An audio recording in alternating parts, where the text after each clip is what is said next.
তিরমিজি শরীফে বর্ণিত হাদিসে পাকের অর্থ হযরত আবু সাঈদ ইবনে আবি বাদালা আনসারী রাদিয়াল্লাহু তাআলা আনহু বলেন, আমি রাসূলুল্লাহ সাল্লাল্লাহু আলাইহি ওয়াসাল্লামকে এই ইরশাদ করিতে শুনিয়াছি যে আল্লাহ তাআলা যখন কিয়ামতের দিন, যাহার আগমনে কোনো সন্দেহ নাই, সমস্ত মখলুকদেরকে সমবেত করিবেন, তখন একজন ঘোষণাকারী ঘোষণা করিবে, যে ব্যক্তি এমন কোনো আমলের মধ্যে যাহা সে আল্লাহ তাআলার জন্য করিয়াছিল, অন্য কাহাকেও শরীক করিয়াছে, সে যেন উহার সওয়াব সেই অপরের নিকট চাহিয়া লয়।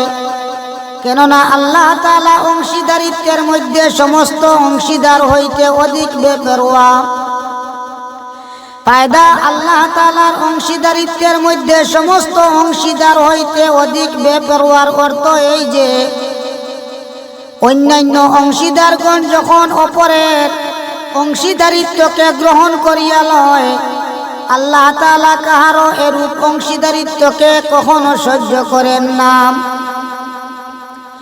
অন্য হাদিসে হযরত আব্দুল্লাহ ইবনে ওমর রাদিয়াল্লাহু তাআলা আনহু হইতে বর্ণিত আছে যে রাসূলুল্লাহ সাল্লাল্লাহু আলাইহি ওয়াসাল্লাম ইরশাদ করিয়াছেন, যে ব্যক্তি আল্লাহ তাআলার সন্তুষ্টি ব্যতীত অন্য কোনো উদ্দেশ্যে, যেমন সম্মান, প্রসিদ্ধি, মাল দৌলত ইত্যাদি অর্জন করার উদ্দেশ্যে ইলম শিখিয়াছে, সে যেন জাহান্নামে আপন ঠিকানা বানাইয়া লয়।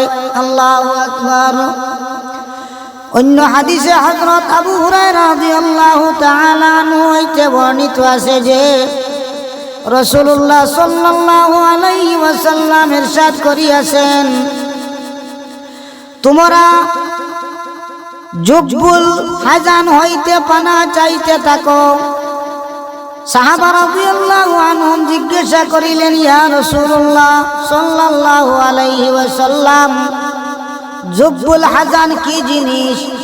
রাসূলুল্লাহ সাল্লাল্লাহু আলাইহি ওয়াসাল্লাম ইরশাদ করিলেন, জাহান্নামের একটি ময়দান, স্বয়ং জাহান্নাম উহা হইতে দৈনিক 100 বার পানা চায়। আরজ করা হইল, ইয়া রাসূলুল্লাহ, উহাতে কাহারা প্রবেশ করিবে?